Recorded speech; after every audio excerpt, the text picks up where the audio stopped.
Hello, my dark darlings. I'm Markeia, and this is the Something Scary podcast. To our veteran listeners and those sheltering into the dark with us for the first time, welcome. There's how you start things, and then there's how you finish them.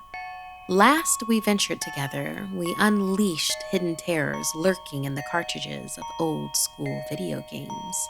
It begs the question, what exactly do we hope to find in the video games of yore? Perhaps these forces should remain in the past, locked in the machinery of old systems. First, we hear the chilling conclusion of our story, Critter Valley Black. Then, we read some fan mail that shares how the supernatural can shape us while we're young. And finally, we end with a classic creepypasta titled, Looking for an Old Game by Anonymous. I receive hundreds of creepy story submissions every single week. As always, the first story you hear is one that we've chosen to animate and post over at youtube.com/snarled. Then I read a few more stories for the podcast. If you have a tale you're dying to share, send me an email at somethingscary@snarled.com. And if you'd like to support the show and receive bonus content, consider joining our Patreon. Our patrons play a huge role in keeping the show running every single week. For more information on how you can help the show and also be a part of it, visit patreon.com/snarled. So, want to hear something scary? Critter Valley Black 2. Welcome back to Critter Valley. The writer of the following story wanted you to know that it was adapted from a Reddit post by a user named Black Cartridge Believer 98. That after being interviewed over email, the post was then deleted, and so was any sign of the user. This story is the conclusion to what he discovered from his research. There was something reaching out to me from within the game. I sat, immobilized in the darkness, trapped in the glow of the screen. My villager, with dark sockets for eyes, pushed his shovel into the dirt. Withdrawing an animal skull from the loosened earth, he held it up, smiling. The creature drew near. Strength. The chanting growing louder. Strength. A loud car horn woke me out of my nap as I sat in bed staring at my ceiling. It was my mom's car. She was taking my sister to her volleyball game. She texted asking if I wanted to join, but I declined. I hadn't been sleeping well, so I passed out for most of the day. The rest of the evening I was home alone, and I did whatever I could to not think about what had happened the night before. Nightmares of the television screen haunted my dreams. Images of that thing trying to get out of the Critter Valley game replayed over and over in my head. I needed to know what it was. Maybe it was a hacked boss level. Maybe I was a coward for chickening out.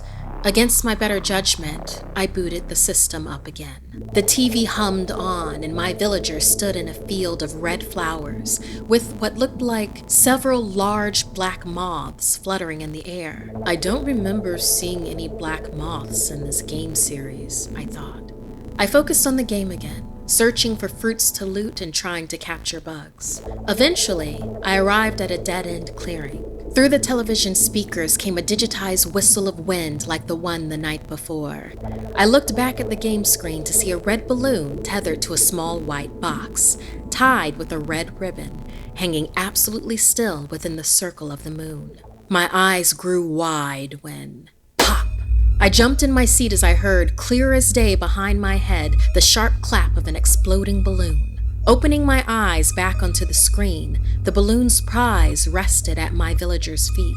After picking it up, I paused for a minute and thought against opening it, but I was shivering again, harder than the last time, and my nervous thumb pushed in and opened the present. It was a note. Your turn, it said. The room exploded in noise. The force of it pushed me to the ground. Both of my ears rang with a high-pitched whine that felt like a dentist drill was sinking into my eardrums. I squinted from the pain. Then, through tear-blurred eyes, I saw the creature appear outside of the screen and in my room. It grew like a storm cloud. It hunched over me, its shape too large for the room's ceiling. One glowing eye opened in the darkness. From within itself, a large limb unfurled and extended to me. It grabbed me. It begins. Its voice said in a chorus of creature voices. The dry heat coming off of it made my nose bleed, and I couldn't scream. What did it want? My head was pounding as it felt as if a piece of my soul was being squeezed out. My neck burned as I felt the creature leave a mark. Strength. Voices cheered as the monster retreated back into the screen. My villager avatar had changed and looked like me now, with a bandage on his nose and the red symbol on his neck. He held what looked like a long bone. I traced the raised mark left on me with my fingers, and it matched. Something had been taken from me, but I didn't know what until I tried to stand. Shifting forward, an extraordinary pain shot through my thigh. I collapsed to the ground under my own weight. My leg was broken. No, even worse. It was like rubber. My calf dangled limply from a thigh with no femur. Unable to move from the floor, I looked up at the screen as a speech bubble popped up. Welcome to Critter Valley, Gabriel. Another bubble appeared. Bring us more villagers or we'll collect more from you for our strength. On the screen, the monster looked taller, as if it had grown somehow from taking the bone in my leg. It was building strength through taking body parts. But strength for what? I didn't want it to take more of me, so I knew what I had to do. In pain, I made my way to my laptop. Where my femur had been was an intense sucking ache. Panicked, I started wondering what a bone suddenly disappearing could do to the inside of my leg, to veins, arteries. I could hear chanting from the TV, other villagers I couldn't see begging for more of me.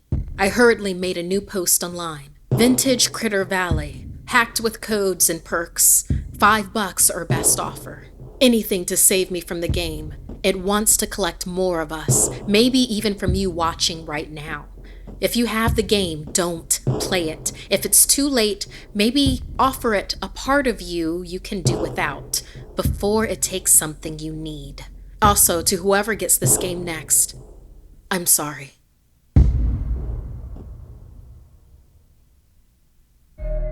Hey, my dark darlings. So, you may have heard of MeUndies before. They're on pretty much every podcast ever. But besides that, MeUndies makes the world's most soft and sustainable underwear. They literally design their undies for comfort and self-expression. So, whether you opt for a solid black or a unicorn print, you'll do it as comfortable as a cuddly kitten. My experience with MeUndies involves the cutest and most comfortable pair of lounge pajama pants I've ever owned. They're pink, super soft with a fun print of digital cameras all over them. Pretty and fitting considering what I do for a living. The way you get your MeUndies is customizable too.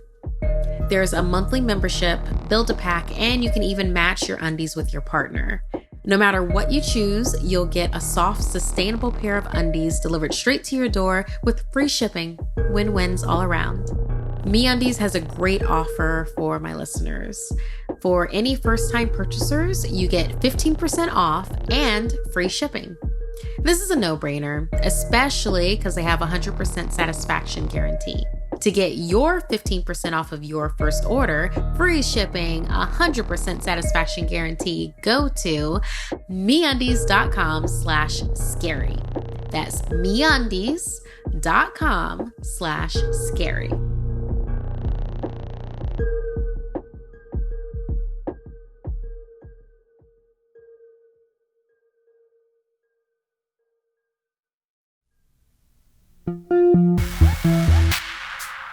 And now we dive into some fan mail with letters from Lyzzie B. and Arwen, who believe that supernatural sensibilities start young.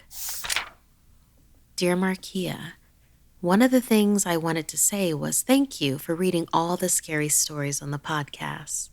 I also wanted to share my paranormal experience with you because I don't know what's happening. I should explain. It all started when I went to Puerto Penasco about 4 to 5 years ago.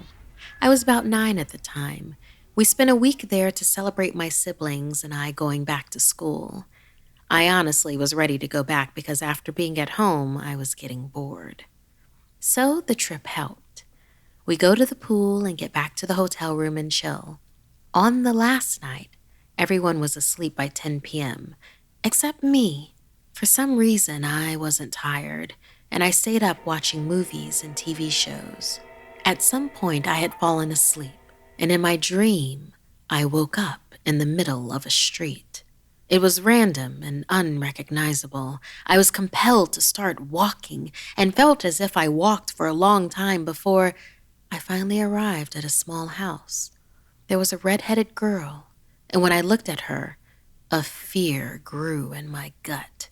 You know, the sort of feeling when something bad is about to happen. That's what it felt like. I heard her say, "Liz, come here. I have something to show you."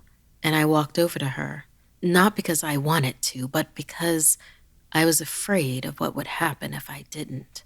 She led me into a hallway where there was a bed and some kind of pod thing. It was green and set like a giant egg beside her bed. It looked like slick knotted vines had held something inside. Sitting on the bed, she patted next to her. When I sat down, I heard something from the glistening pod. "Hello there," it said, as if the voice came from someone sitting inside. Looking closer, I noticed the vines stretching and moving like snakes. I felt the fear again. "It's so good to meet a new friend," it said. Suddenly, the pod opened and a putrid gas came out.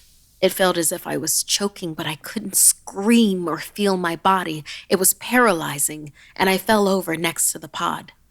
The girl looked pleased as the vines extended and wrapped around me. They dug into my mouth. I began to pray, "By the power of God, you can't hurt me. By the power of God, you can't hurt me." Over and over again, gasping for air, almost at the point of passing out, I woke up, clutching my throat. Awake. And oh, thank the heavens, I was safe in my room. Or so I thought, as I looked to the balcony of the room, where I saw a figure with red hair for an instant, as the curtains billowed, revealing that no one was really there.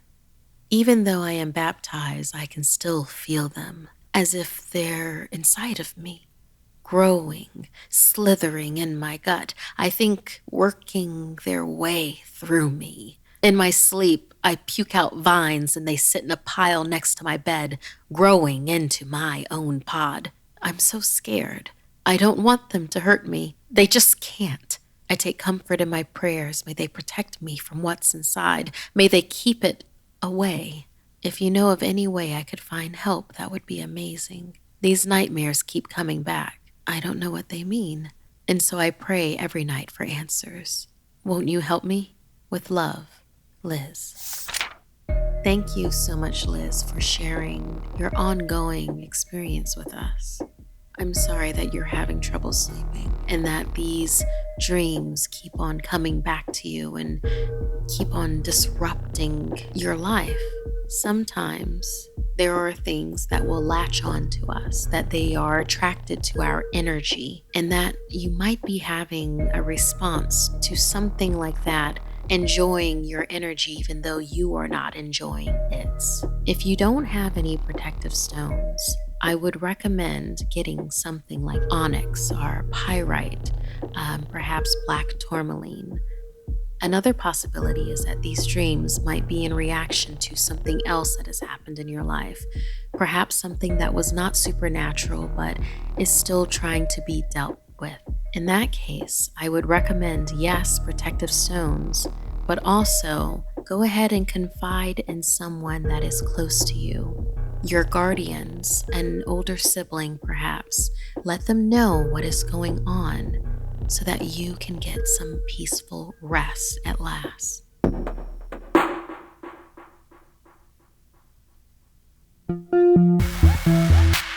And our next fan letter, Spooky Scary from Arwen. Hi, Markeia. My name is Arwen, after the Lord of the Rings elf princess, and my mom is semi-sensitive. After my grandpa died in 2017, we all started noticing things. I saw him waving at me, sitting in the front seat of a car after my grandma had gotten home in it. My dad has seen him in his chair in the living room, but by far, my mom's experience was the most noticeable.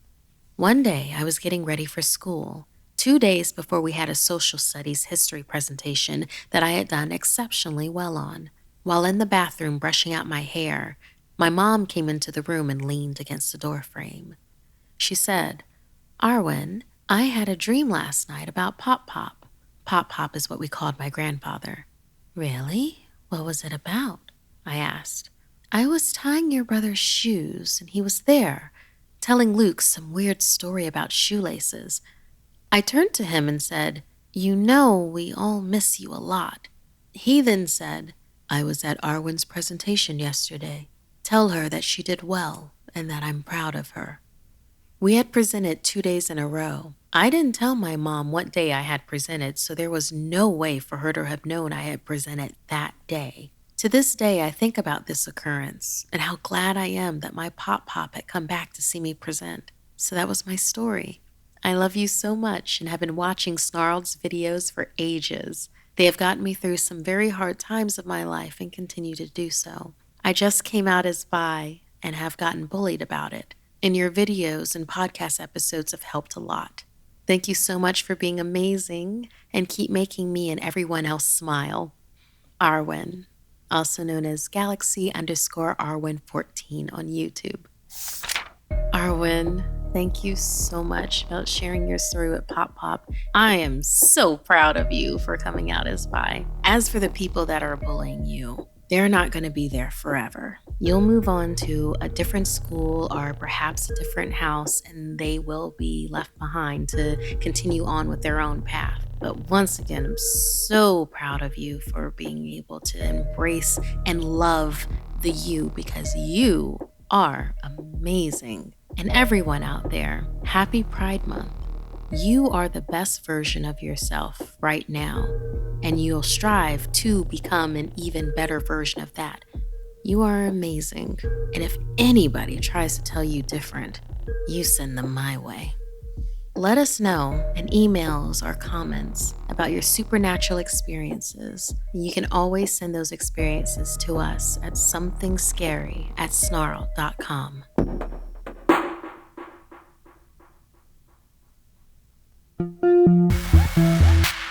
And now we go looking for an old game, and this creepypasta by Anonymous. A story that chases the ghosts and remnants of technology that should be forgotten before you are.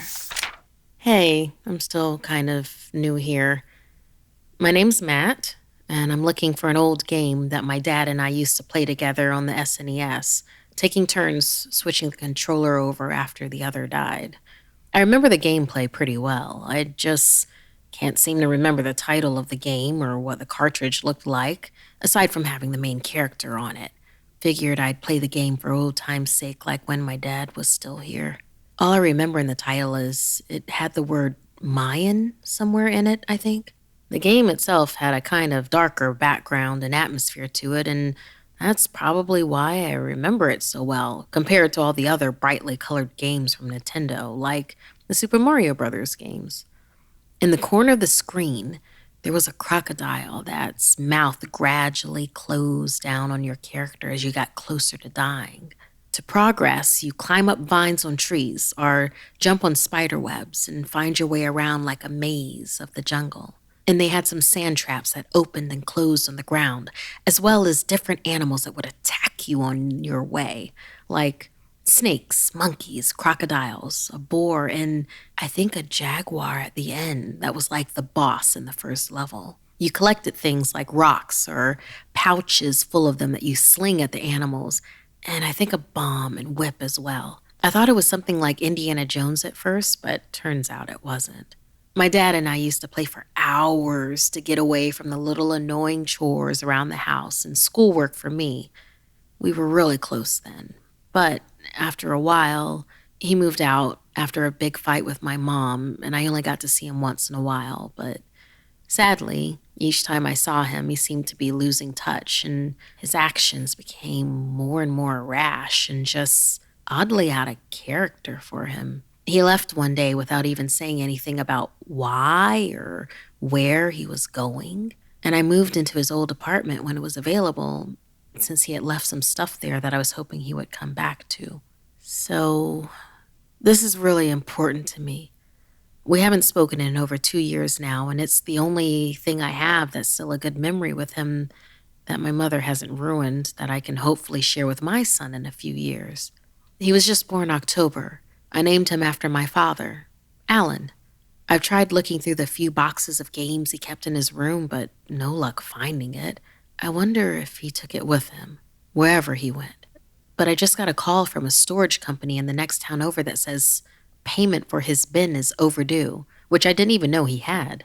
So I'm going to check that out within the week, or they might auction it off. So I'll see if there's any more games or family pictures or anything of personal value in there. It would help out a lot if any of you could tell me what the game was called so I know what to look for. It would be very much appreciated. I don't know what happened to the SNES either. Maybe it's in there. If not, I could probably just buy it on eBay or something if I find the game. Posted January 13th, 2013, 5:33 p.m. Well, I'm back, and I found it. Pitfall. I'm a bit shaken up after all the weird stuff that's gone on from this, though. I couldn't very well have typed all this out in such little time, so I've started up my voice-to-text program to tell what's happened. Which brings me to ask this. Since I don't remember having these experiences from the game ever before, has anyone else had strange experiences with this game that they couldn't find an easy explanation for? I mean, I know some of it could be explained if it's just a hacked game or whatever, but truth be told, I wasn't scared by most of the images or texture changes in the game. There were, however, these really odd noises that I've never heard before that didn't even sound human.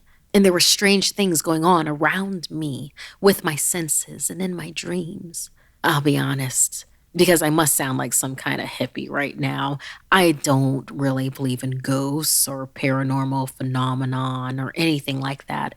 But I can't really find any rational explanation for what this game seems to have done. It's gone far beyond breaking the fourth wall, and I don't know what's going to happen next, which terrifies me.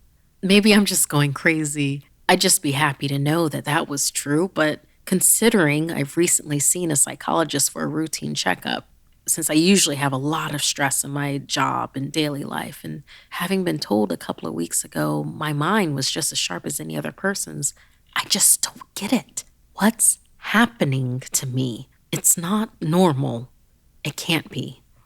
Okay, let me try to explain what I've experienced in a bit more detail, if that helps. See, I didn't have a car to go check the storage containers a couple of days ago. I usually just borrow my roommate's car to get to and from work and to see my wife and son sometimes. But he's been away for vacation this last week, and I just couldn't wait to play the game. So I found a download for Super Nintendo emulator that worked fine, and a download for Pitfall, the mineadventure.exe on Pirate Bay the next morning after my last post. It took a while to download because I'm using a crappy Asus laptop, but it played fine at first, just like I had remembered it. Aside from my father not being there, I was having fun figuring out the tricks to the game again, and the controllers on my computer were simple enough. I would go into more detail of the gameplay at the beginning, but just play the game for yourself and you'll see it's not the most complicated game there is. I don't want to bore you with detailed explanation of hours of gameplay, and don't feel I have too much time left before my turn is up. So I'm speaking to my speech-to-text program and just going to use the spell check with it while it's still fresh and clear in my mind. Here's hoping it goes right, but I have to know if anyone else has experienced any of this, and if so, how to stop it. Or at least I can hope to help other people avoid the same fate I fear my dad and I are going through now. I know he's still alive. He has to be. I know it now. Well, if you've ever played this game, you know that every time it froze on a Super Nintendo system, whether from the cartridge having dust or you accidentally moving the system an inch, you would have to reset the game and start over no matter where you were. After I'd been playing for a while, I was trying to get through playing through the levels, and as soon as I got up to 443,550 points, with 3 pouches left and 2 lives, the game on my laptop froze and the game crashed altogether. I was pissed off at first, but I noticed something when I went to the files to launch the game again. There was another file added that said, "Hey, buddy." I hadn't really thought about it at the moment, but that's usually how my dad would address me as a kid. Out of curiosity, I clicked the file and it opened a box of text that said, "Your turn is up," which I remembered my dad and I used to say to each other when the other had died. It was a bit strange for me, to say the least, but the program, started itself up after I went to close the text box. I noticed the 3 lights on the bottom of my laptop that were usually white, green, and flashing white from left to right were now all solid red, which I'd never seen before as my computer started making that noise it makes when it gets heated up after being on for a while. But it was louder than it is usually. I didn't mind it much, it just sort of stuck out in my mind for a moment. The screen was just black for a while, so I figured it was going to crash again. But then the animation before the title screen of the game popped up and played like it does whenever you reset. The text played normally, as I expected, but when the shadow of the boy's father shows up at the doorway, it isn't grabbed by anything. The shadow actually looked like his dad was stabbed, and he fell to the floor. The boy didn't exclaim, "Dad?" He asked, "Dad?" and ran towards the door. He was pulled through the door by something I couldn't see on the screen, and red lines ran down the stone face in the room the boy was in as static started playing. It was obnoxious. I didn't realize until a little later that the red lines were supposed to be blood. Until red ran in through the door in a small puddle, I guess it was, from where the boy's father fell to the ground and where the boy was abducted.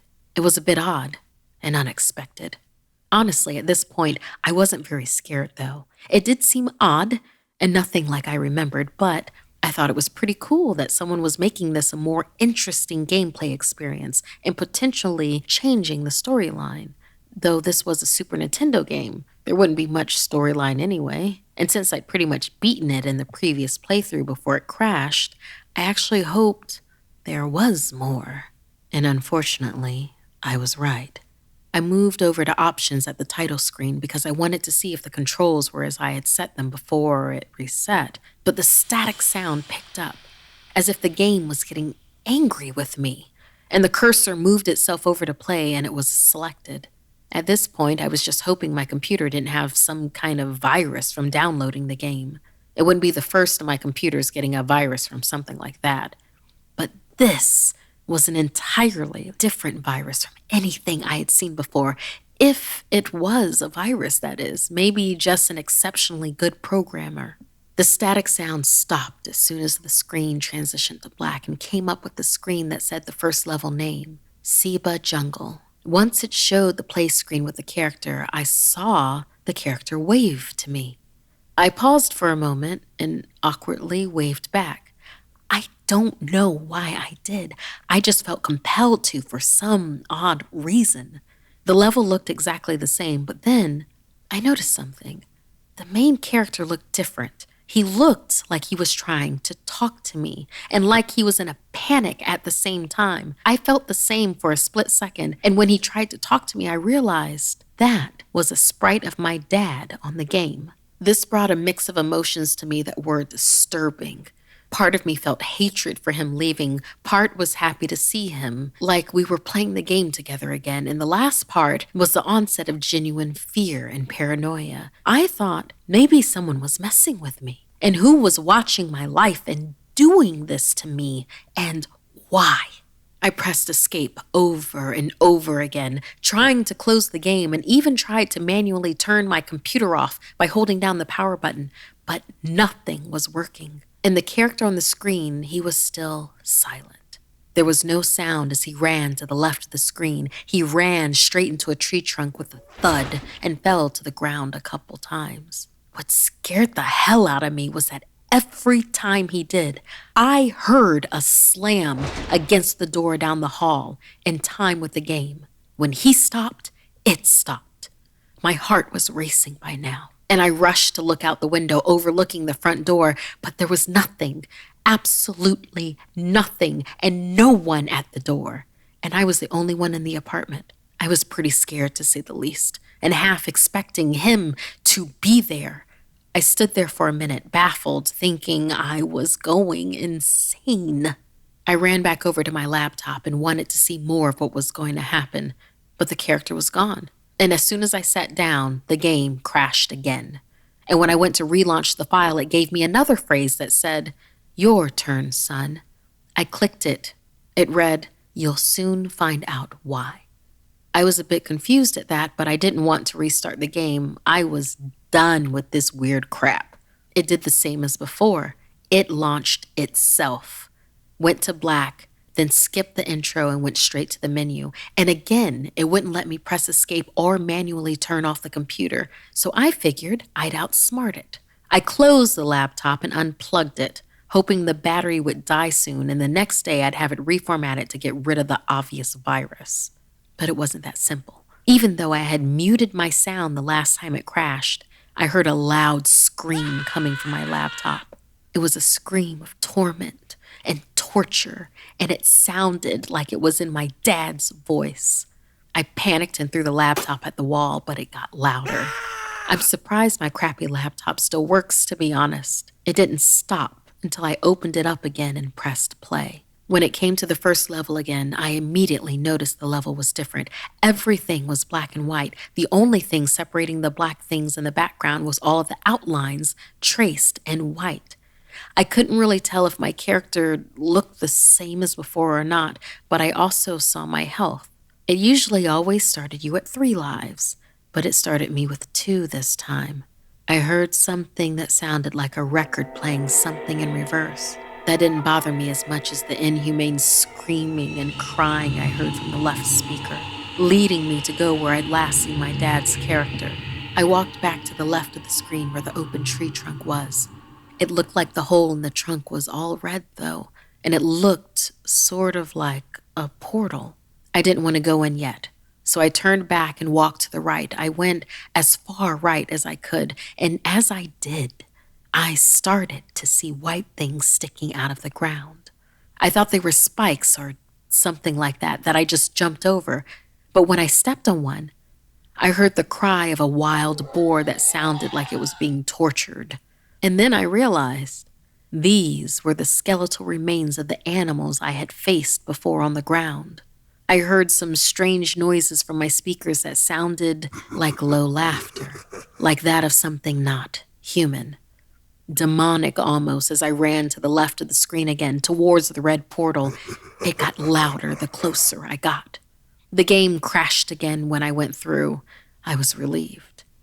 This time I could avoid clicking the files and reading whatever ridiculous things it had to say and try to shut down the computer without the game running at the same time. I checked again to make sure my speakers were muted, and I took the laptop and stored it under the stairwell outside, between some blankets and old pillows next to the trash cans. Hell, I would have welcomed someone trying to steal it, but I needed to get some sleep.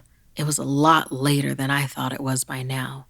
I knew the limits of my speakers, and I knew I wouldn't hear it from my bed at the least. I just wanted to forget about that game and give my laptop away to any unfortunate random pawn shop owner the next morning. But that night, last night, I had some very strange dreams. I heard the screams again, the crying and distorted laughter. I saw everything in the gameplay in my dream over and over, but I was seeing through the eyes of the character and it all seemed so real. I heard my father. He said, "Help me, Matt. Buddy, I need your help. Find it." I didn't know what he meant by that "find it" part, but I knew in that dream exactly where he was. He'd gone to find the Mayan ruins from the game, to find something that I wasn't clear of. After that, I saw him, and his body violently purged his skeleton from his flesh. There was blood and organs scattered everywhere around the pile of bones, mostly mangled together, as he screamed, and to my amazement, started to laugh, too. I don't know why or how he would have found them, but I knew I'd find him there, and maybe there was a chance I could still help him and get him back before anything like that happened to him. Now I knew where to look. So at about 3 a.m., I was startled awake with tears down my face, then went to get the laptop and plug it back in to find out more.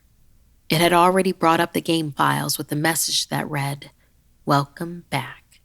And when I clicked it, the text box said, "Come find me, you're ready."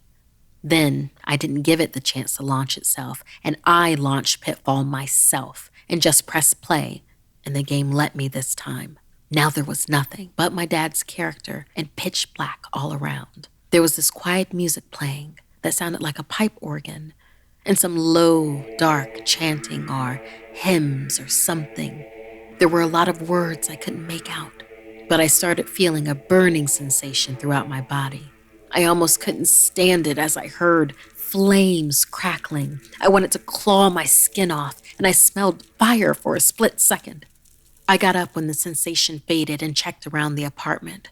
I was the only one here. I never smoked, and our apartment can't even facilitate fixtures for a stove of any sorts.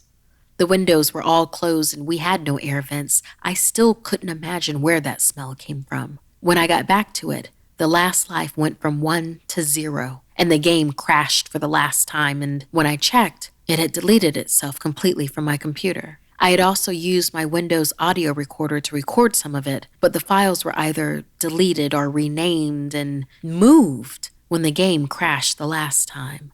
I'll keep looking for that audio file. I tried to find the name of the author of the file download today, and I remembered the name was Hourglass 11, but the file was just gone, and I couldn't download it again to find out more of what was going on. I have to see what's on that damned cartridge. Maybe it will give me more to go off of. Posted January 14th, 2013, 12:11 p.m. I've calmed down a bit now as I type this last part myself, but that will only last until the next dream haunts me and calls me to find him. But I realize today that I am actually becoming my father in a way. As much as I don't want to accept it, I've been rapidly drawing away from my family and becoming more reclusive because of all of this. As much as I want to stop looking and break the chain now, I just can't. I already took a vacation from work and went to the storage container when my roommate got back. I didn't bother explaining to him. I knew he wouldn't believe me. And I found both the game and the SNES in the same box with nothing else in it. Everything on the cartridge sticker was blacked out, except the character that looked just like my father. A lot of people say I'm a mirror image of him. I'm going to find out where exactly he is and buy tickets to Mexico to find him and those ruins. This week's podcast stories were edited by Sabina Graves and Markeia McCarty. Narration by Markeia McCarty. Audio edited by Fitz Harris and Calvin Linderman. Graphics by Johnny Ashley. Produced by Annalise Nelson. Music by Sapphire Sandalo. If you have a story you'd like to submit, send me an email at somethingscary@snarled.com. Don't forget to watch the video version of Something Scary over at youtube.com/snarled. And if you'd like to support the show and everything we do at Snarled, join our Patreon at patreon.com/snarled. Until next time, my dark darlings, sweet dreams.